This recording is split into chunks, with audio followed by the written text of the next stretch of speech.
Bonjour et bienvenue sur la chaîne de podcast Métamorphose professionnelle, le podcast qui s'intéresse aux transitions professionnelles. Vous y découvrirez des témoignages de personnes venues de tout horizon qui partagent avec vous leur parcours, leurs hauts et leurs bas, la réalité de leur métier et du monde du travail. Nous parlerons également de multipotentialité, de slashing, de rupture de contrat, de formation, d'argent, d'épuisement professionnel, de conciliation vie pro-vie perso et surtout de sens au travail et bien d'autres sujets encore. Je vous invite également à mettre 5 étoiles si vous avez aimé l'épisode et à vous abonner à la chaîne pour ne rien louper des prochains épisodes. Je m'appelle Tiffany Choblet, je suis psychologue du travail et ma mission est d'accompagner les personnes en quête de sens qui souhaitent un changement dans leur vie professionnelle et valoriser leur image en les aidant à déployer leurs ailes et à prendre leur envol.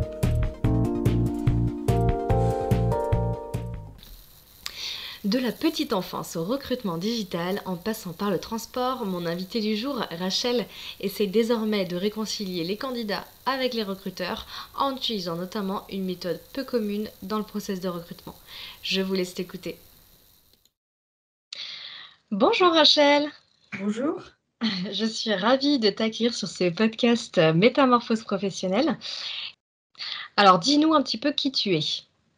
Alors, je suis consultante RH et recrutement freelance et aussi assistante en gross marketing pour Neostuff. Donc, sur la partie consultante RH et recrutement, je travaille pour des entreprises qui me mandatent donc soit pour intervenir sur l'intégralité ou une partie du process de recrutement ou l'amélioration de process RH. D'accord. Et pour Neostuff, donc c'est une start-up qui produit un logiciel d'aide au recrutement. Donc, je suis stagiaire chez eux en tant qu'assistante en gross marketing. D'accord. Alors, qu'est-ce que c'est le gross marketing ? Le gross marketing, c'est utiliser des techniques. Enfin, c'est essentiellement sur le monde startup qui permettent d'avoir une croissance rapide. D'accord. Voilà, donc c'est vraiment basé sur le digital, les outils technologiques, avec l'approche en même temps sales. Parce que moi, je suis assez présente donc, sur LinkedIn, où j'ai développé une stratégie de contenu, j'ai créé une communauté avec laquelle j'échange. Donc, je me suis intéressée en fait pour aller donc, au-delà de tout ça et puis avoir des astuces qui me permettraient de gagner en efficacité. Donc, c'est là que j'ai découvert le gross marketing appliqué au recrutement. Ok. Et alors, qu'est-ce que tu faisais avant ça ? J'ai fait plein de choses. Donc, j'ai commencé à travailler quand j'avais le bac en poche. Donc, premier pied dans le monde du travail avec l'assistanat commercial, administratif.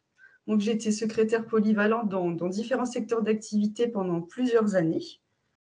Ensuite, j'ai eu un petit peu envie de voir autre chose. Donc, j'ai travaillé aussi dans le secteur de la petite enfance. D'accord. J'ai vraiment eu plusieurs métiers. J'étais ATSEM, donc en école maternelle, AVS, donc c'est-à-dire que je m'occupais des enfants handicapés en milieu scolaire.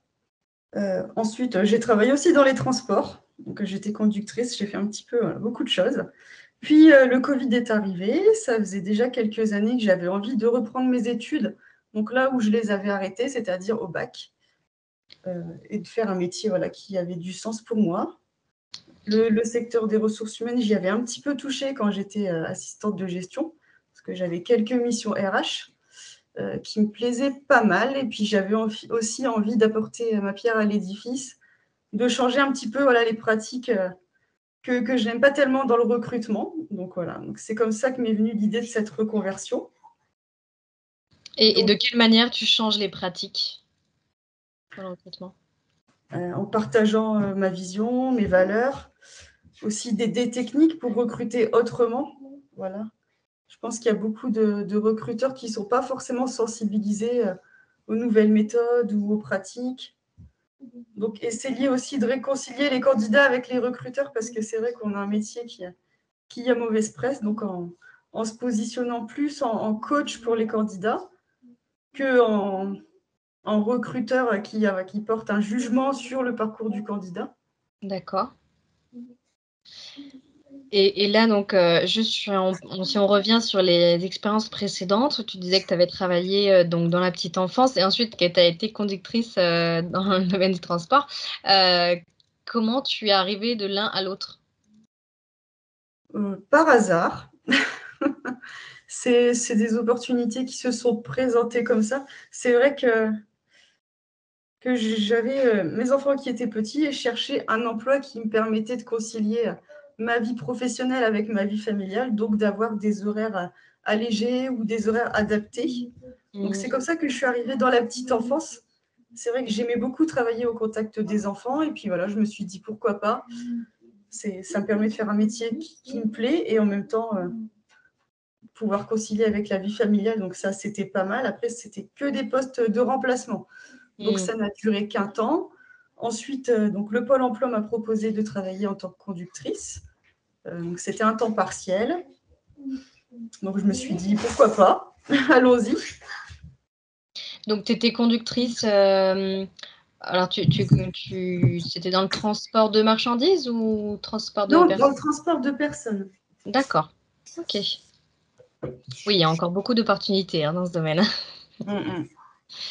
Et donc à un moment donné, tu t'es dit, voilà, donc là, il y a eu le covid et Ensuite, pourquoi le pas Covid est arrivé.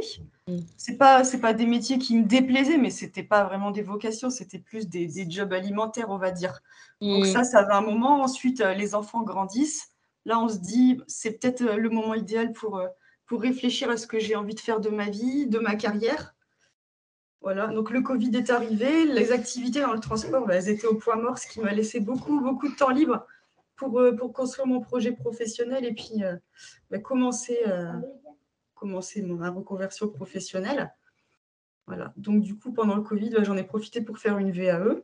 D'accord. Et obtenir un BTS. Donc ça a été vraiment le premier point. Du coup, tu as validé quel BTS là? Un BTS gestion de la PME. D'accord, OK. Et donc j'imagine que tu as été accompagnée pour cette, VAE? C'est-à-dire que j'avais déjà une idée précise de ce que je voulais faire. Je voulais travailler dans les ressources humaines. D'accord. Donc avec mon bac économique, voilà, j'ai cherché en fait quel était le diplôme suivant pour accéder à mon projet. Très vite, je suis tombée j'ai fait mes petites recherches en fait de mon côté et je suis tombée sur le BTS gestion de la PME, qui est vraiment très polyvalent et il y a tout un module sur les ressources humaines. Donc, ce qui permet ensuite de continuer en fait en se spécialisant dans cette voie. J'ai quand même contacté, donc c'est un service qui est gratuit qui s'appelle le CEP. C'est un conseiller en évolution professionnelle qui m'a validé mon projet. Voilà, et ensuite, je me suis lancée dans la VAE. OK, et comment tu as, vécu ce processus de VAE? Très bien. Ouais. C'était une bonne expérience, mais après, c'est vrai que c'était pas facile. Heureusement que j'avais du temps libre, parce que sinon, voilà, je suis pas certaine que j'aurais tenu bon. C'est un projet qui est quand même difficile à mener jusqu'au bout. Ça demande de s'investir énormément en temps, d'avoir une réflexion assez poussée sur son parcours professionnel. Ouais. Surtout que là, j'ai fait une VAE sur un métier que j'avais quitté 10 ans auparavant. Oui. Donc, ça a vraiment nécessité un énorme travail de mémoire pour me souvenir en fait toutes les tâches que j'effectuais, comment je les effectuais, les outils, etc. Donc c'était vraiment un gros investissement en temps. Combien de temps à peu près ça te prenait? Normalement, on dit pour réussir une VAE, il faut 1 an. Moi, je l'ai fait en 4 mois, mais c'était du travail jour et nuit, du lundi au dimanche. Enfin, voilà, c'était vraiment intensif. D'accord, oui, en effet, 4 mois, ça a été rapide. Ouais, mais je pense que je devais travailler dessus au moins 10-12 heures par jour. Donc le but, c'était vraiment d'obtenir le BTS assez rapidement pour pouvoir me lancer à la rentrée en fait en septembre suivant vers un bachelor RH. D'accord. Pour ne pas perdre du temps. OK. Est-ce que tu as rencontré des difficultés, dans tes changements, dans tes transitions professionnelles? Et si oui, lesquelles? Ouais, la seule difficulté, je dirais, pour moi, c'était pas évident de concilier la VAE avec la vie quotidienne. Surtout que je l'ai fait de manière quand même assez intensive. Après, trouver un accompagnement, c'est vrai que j'ai cherché aussi au début à être accompagnée dans mon parcours de VAE, mais j'ai pas trouvé forcément d'interlocuteur qui me paraissait adapté. Ou D'accord. alors, c'était au niveau du budget, quoi. Ça rentrait pas dans mon budget, etc. Donc après, c'est possible de réaliser une VAE seule, sans être accompagnée, mais c'est un petit peu plus difficile. Donc, ouais. Ok. Et comment ça a été vécu par ton entourage, et notamment ta famille qui vit avec toi? Très bien, ma famille elle m'a toujours soutenue Ouais. dans ce projet. Ça faisait longtemps qu'on en parlait, donc voilà. Je pense que j'ai été pas mal aidée quand même. Heureusement que voilà, mon conjoint a pris le relais sur pas mal de tâches, on va dire, pour me permettre vraiment d'être sereine et de me consacrer à 100% à ça. D'accord. Et donc là, si tu regardes ton parcours, est-ce qu'il y a des expériences qui t'ont particulièrement marqué? Marquée en bien, pas tellement. J'ai eu beaucoup d'expériences qui se sont pas super bien passées. C'est par rapport à la partie RH, recrutement ou autre. Après, c'est peut-être ça aussi qui m'a rendue encore plus déterminée à voilà, faire un métier que j'aimais vraiment et aussi dans mes choix de carrière de me lancer en freelance, Mmh. de travailler, en remote à 100 et cetera. Parce que qu'est-ce qui t'avait déplu dans tes expériences en recrutement? Parce qu'en fait, la seule expérience que j'ai eue après mon diplôme, donc c'était mon alternance. Enfin, pendant mon diplôme, c'était, mon expérience, de chargée de recrutement en agence d'intérim. Mais j'ai pas trouvé que c'était un milieu dans lequel, je pouvais m'épanouir donc voilà, j'ai préféré me lancer, en freelance. Mmh. Parce que qu'est-ce qui t'a donné envie de justement changer les pratiques de recrutement? Qu'est-ce que tu as pu observer toi, de par tes expériences ou en échangeant avec, d'autres, qui t'a, fait aller dans cette voie finalement? Oui. Ce qui m'a fait aller dans cette voie, c'était plus mon expérience au départ en tant que candidate. C'est vrai que D'accord. quand on passe des entretiens où il y a de la discrimination, du jugement, où les entretiens ne sont pas objectifs, on nous juge sur des éléments personnels et pas professionnels, et cetera. C'est vrai que je ressortais des fois d'entretiens un peu dépitée en me disant: «Mais moi, si j'étais à la place du recruteur, je ne ferais pas comme ça».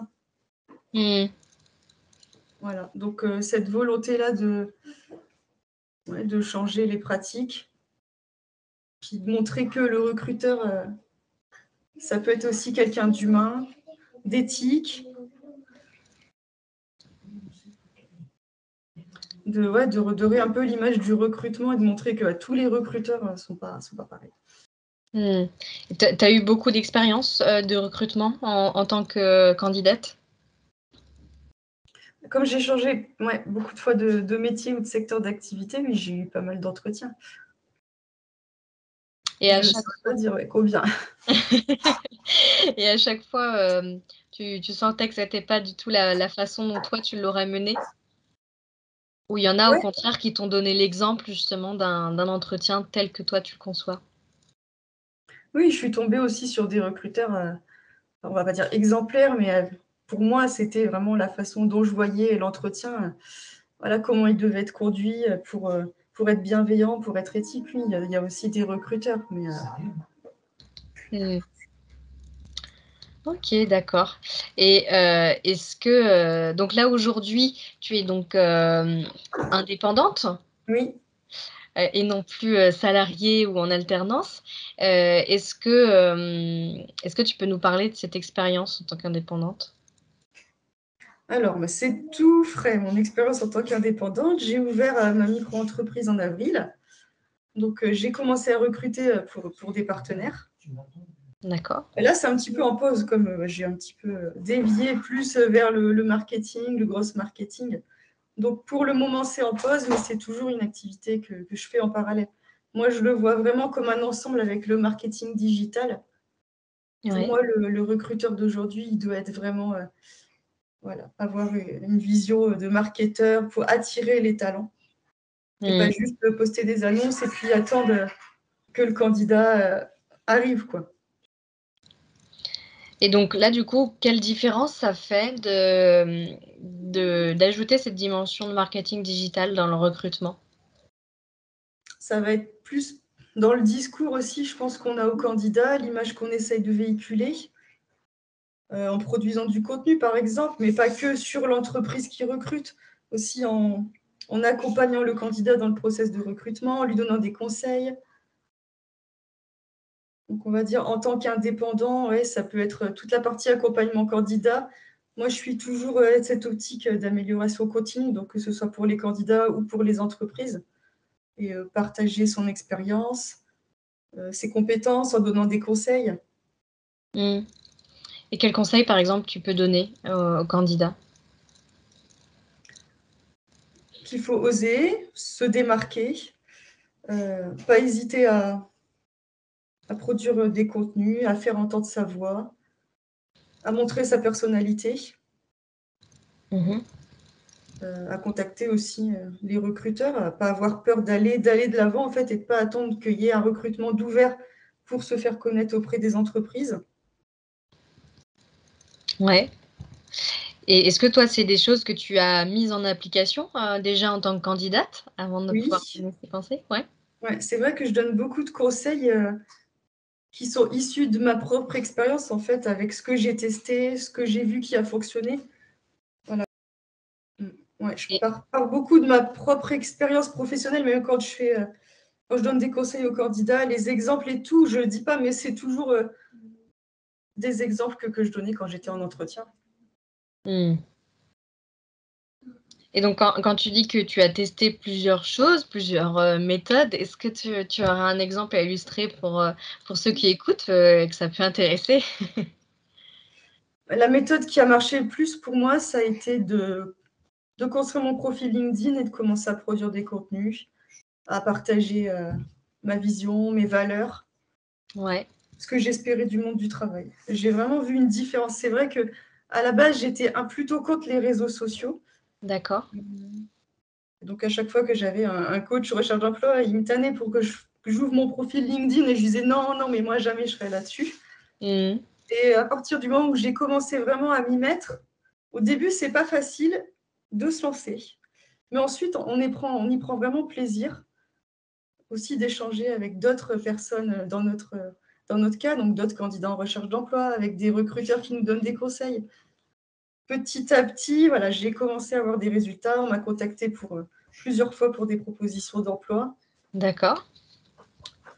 Donc, je suis vraiment convaincue que c'est la meilleure stratégie, quoi. Se faire connaître, se démarquer, être visible, et puis affirmer sa personnalité, pas essayer de ressembler à d'autres personnes, mais vraiment montrer ce qui fait notre différence et nos points forts.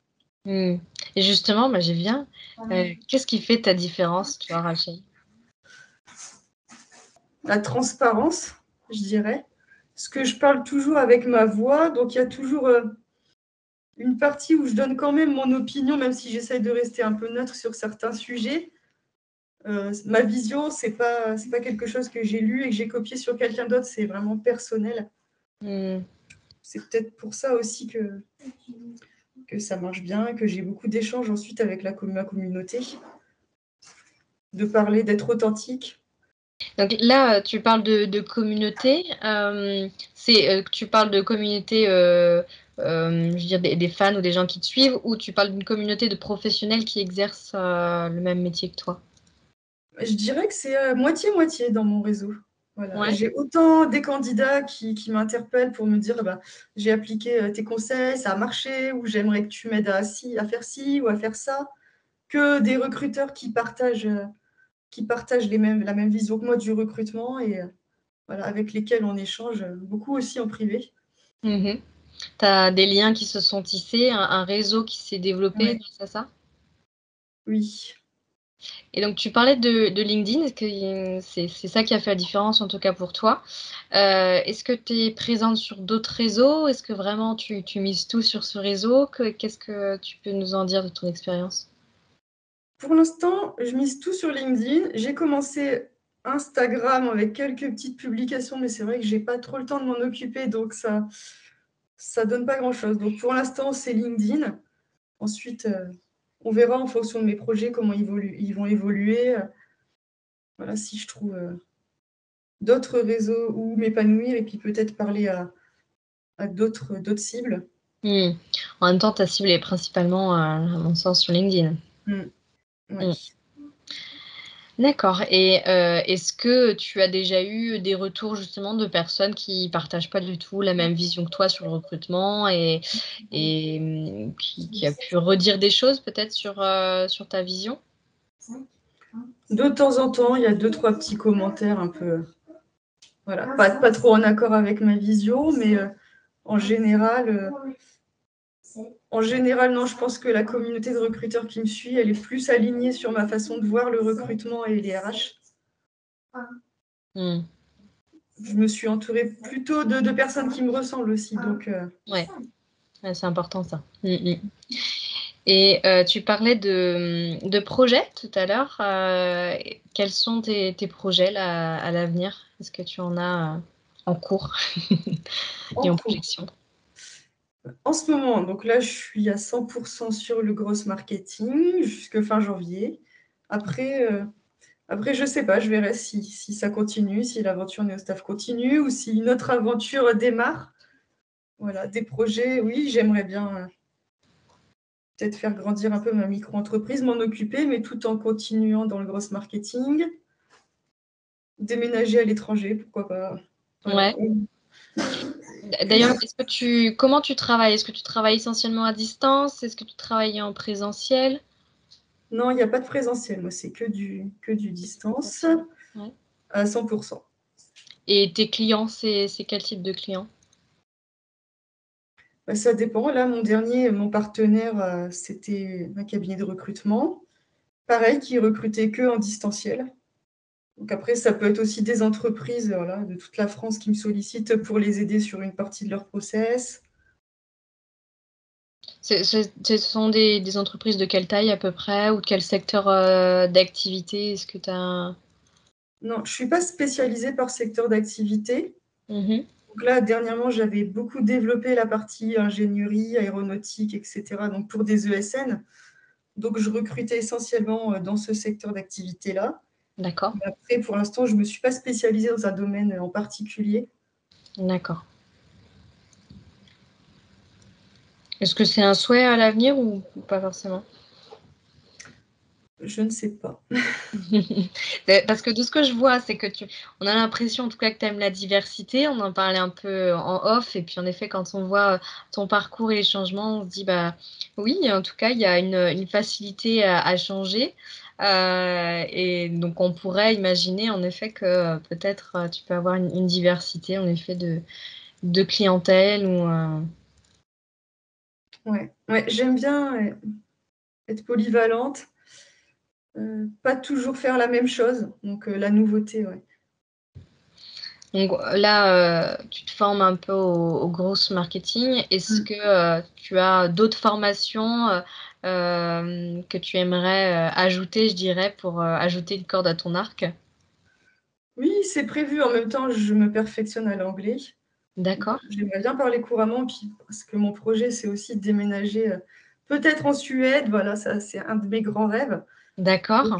donc je me perfectionne en anglais, en parallèle. Après d'autres formations, je pense pas, je vais peut-être m'arrêter quand même après le marketing parce que ça va aller jusqu'au master. Mmh. Donc j'ai pas une volonté après de reprendre une grosse formation, mais par contre, je suis pour la formation tout au long de la vie, donc avec des modules courts, d'e-learning et cetera, d'amélioration.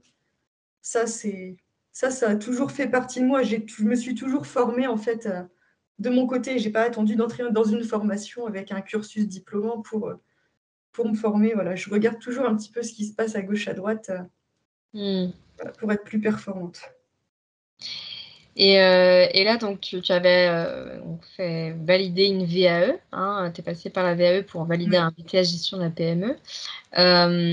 Est-ce que, tu penses que tu aurais pu aussi te lancer, dans le recrutement en tant qu'indépendante sans passer par là ou pour toi ça te paraissait nécessaire de faire cette VAE? C'était nécessaire. Mmh. Pour être dans le recrutement, je pense qu'il faut quand même avoir un minimum de bagage, théorique derrière soi. Donc moi, j'y connaissais pas grand-chose au recrutement, hormis mes expériences en tant que candidate et puis quelques missions, voilà, quand j'étais, assistante. Ensuite, après le BTS seul donne déjà quelques bases, mais j'ai quand même continué jusqu'au bachelor RH. Vraiment avoir un gros bagage en recrutement. Je ne conçois pas trop qu'un chargé de recrutement n'ait aucune formation. Ça me paraît un peu compliqué déjà pour toute la partie juridique et réglementaire qu'il faut maîtriser. À côté. Ouais, le bachelor, c'était en alternance. En alternance, d'accord. Donc j'étais en même temps chargée de recrutement en alternance dans une agence d'intérim. Et puis en parallèle, donc je suivais les cours, c'est des cours à distance, ce qui me permettait de pouvoir organiser mon planning comme je voulais. Oui, d'accord, OK.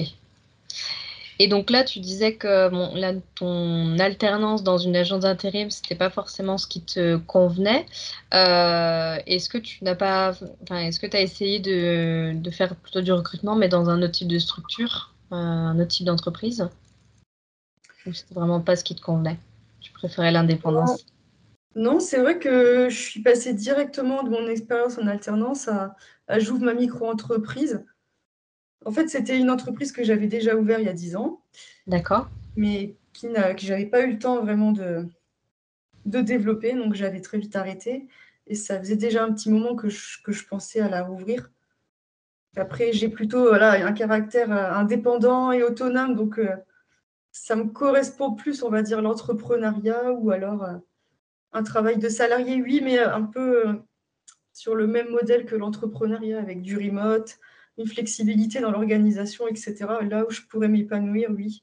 Mais une entreprise où il faut aller au bureau de 9h à 17h, voilà, ça me correspond un peu moins. D'accord. Donc tu parles de flexibilité dans l'organisation. Comment toi tu t'organises, au quotidien? Que ce soit par rapport à ta vie, personnelle, voilà, tu as des enfants, tu disais, enfin et peut-être d'autres activités à côté? C'est vrai que je commence plutôt ma journée. Voilà, Mmh. comparé peut-être à une journée bureau, je peux commencer à 7h comme à 8h. Je travaille un max le matin parce que je sais que c'est là où je suis le plus productive et généralement l'après-midi, début d'après-midi, je ralentis. On va dire que j'ai adapté mon organisation déjà au planning de mes enfants. Ouais. Donc je me rends disponible pour pouvoir aller les chercher entre les midis, à la sortie de l'école, etc. Et puis réserver quand même des créneaux pour m'occuper d'eux quand c'est les mercredis après-midi ou les vacances. Donc c'est flexible, ça bouge. S'ils sont à l'école, j'en profite et je travaille à 100%. L'après-midi, c'est des activités plus calmes, des visios, ou, voilà, des tâches qui ne demandent pas trop de réflexion parce que je sais que c'est là où je suis peut-être en mode un peu plus ralenti. Ouais. Donc, on va dire, c'est une organisation qui suit mon rythme biologique et puis un peu le planning de la famille. Des fois, je travaille aussi le soir ou je reprends. Enfin, ça va vraiment dépendre. Voilà. D'accord. Si j'ai plein d'idées, je travaille plus. Si j'ai moins d'idées, je ralentis. D'accord, bon, bah, c'est chouette et donc là, il y a pas eu de problématique d'organisation? Tu as su facilement, t'adapter, oui, rapidement, quoi? Oui, pas de souci. D'accord. Est-ce que tu as eu des peurs, des doutes, par rapport au lancement de cette activité ou ta reconversion? La reconversion, oui, forcément.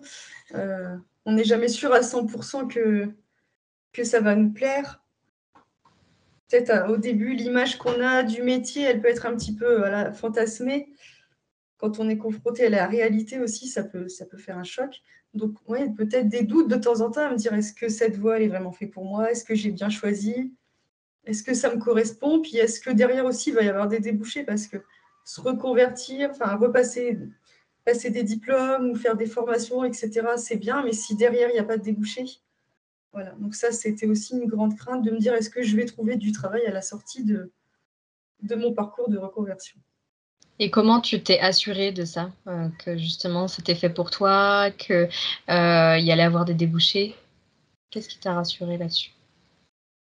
J'ai mené mon enquête de mon côté, donc c'est vrai que j'ai regardé un petit peu les études de marché du recrutement. Est-ce que ça recrutait beaucoup dans le secteur de la RH ou du recrutement? J'ai contacté des professionnels pour qu'ils me partagent un petit peu leur point de vue, leur métier, les missions qui est réalisées, comment ça se passait, Mmh. quels étaient les points négatifs aussi, pas que les points positifs. Voilà. S'ils avaient des conseils à me donner. Donc, j'ai contacté des salariés et aussi des freelances pour avoir aussi le retour de freelance sur les difficultés qu'ils pouvaient rencontrer. Donc, je pense que c'est bien aussi d'échanger avec le maximum de personnes Mm. pour pouvoir se construire sa propre opinion et puis voir si ça va vraiment nous correspondre au final. Ouais. Et à ton tour, quels conseils, toi, tu pourrais donner? On t'a donné des conseils, lors de tes enquêtes métiers, hein, si on prend bien. Quels conseils, tu pourrais donner à des personnes qui souhaiteraient, se lancer dans le recrutement ou de manière plus générale, changer de métier? Bah, déjà, je dirais de faire comme une espèce d'introspection personnelle de son parcours. Voilà, faire une liste. Moi, c'est ce que j'avais fait au départ, en fait, un petit peu une liste de mes points forts, mes points faibles, euh, mes talents, les choses dans lesquelles j'étais particulièrement douée, ce qui me plaisait, ce qui me plaisait pas. Je pense partir de ça et puis aussi questionner son entourage. Mmh. Parce que des fois, on a des surprises. Les personnes qui sont proches de nous, elles nous connaissent des fois mieux que nous-mêmes, on se connaît. Donc ça.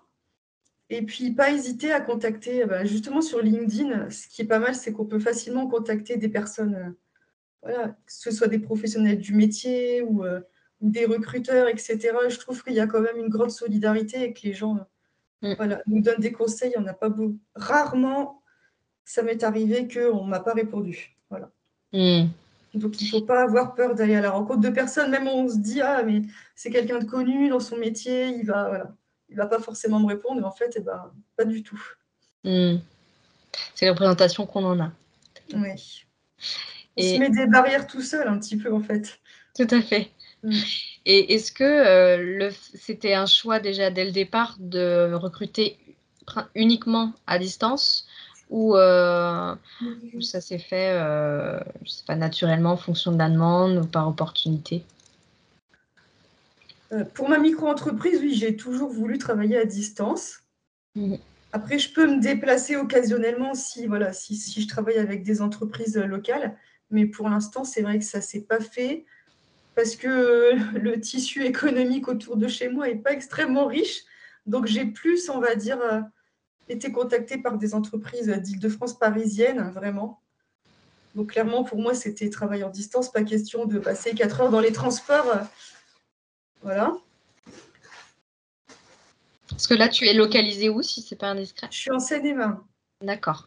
D'accord, et donc là, tu es à l'aise avec le démarchage? Comment tu te fais connaître, hormis par LinkedIn? J'ai pas commencé la prospection. J'ai même pas eu le temps, en fait, sitôt que je m'étais lancée sur LinkedIn, on a commencé à me proposer des partenariats pour recruter. J'avais même pas encore ouvert ma micro-entreprise. D'accord. Voilà. Donc, ça m'a bien occupée pendant plusieurs mois jusqu'à ce que je rebondisse sur mon nouveau projet. Et du coup, je ne fais pas du tout de prospection. Parce que justement, je le disais sur LinkedIn, le fait d'avoir une stratégie inbound, de communiquer, de construire ma communauté, ça m'apporte suffisamment de clients et d'opportunités sans que j'ai besoin d'aller les chercher. D'accord, chouette. Mm. J'aimerais conclure, un petit peu là-dessus. Donc, tu parlais des conseils que tu pouvais donner à des personnes, qui souhaitent changer de métier, donc d'échanger avec le maximum de personnes, le fait de lister ses points forts, ses points faibles, et je reviens sur des choses que tu as pu dire en amont, sur faire entendre sa voix, se rendre visible, oser aller de l'avant. Je pense que vraiment ça résume, un peu la stratégie que toi tu as adoptée et qui a fonctionné, et celle qui pourrait aussi fonctionner, pour bien d'autres personnes. Tout à fait. Est-ce que tu as des choses à rajouter? Croyez en vous et puis lancez-vous. Voilà. Le plus dur, c'est de sauter dans le gros bain, mais ensuite, une fois qu'on y est, le plus dur est derrière soi, j'ai envie de dire. Faut se donner les moyens. D'accord, super. Bah, écoute, je te remercie Rachel pour ce témoignage, ce partage d'expérience qui est très riche, et puis, bah, tu auras sans doute, peut-être d'autres retours, peut-être sur LinkedIn ou ailleurs, sait-on jamais. Et puis je te souhaite une bonne continuation dans tes projets. Merci beaucoup. En tout cas, j'ai été ravie d'échanger avec toi.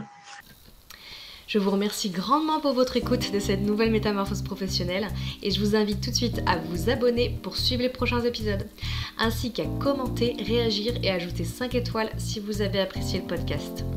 Si vous aussi vous souhaitez partager votre expérience de métamorphose lors d'un épisode, je vous invite à me contacter à l'adresse soitoi.psydutravail@gmail.com.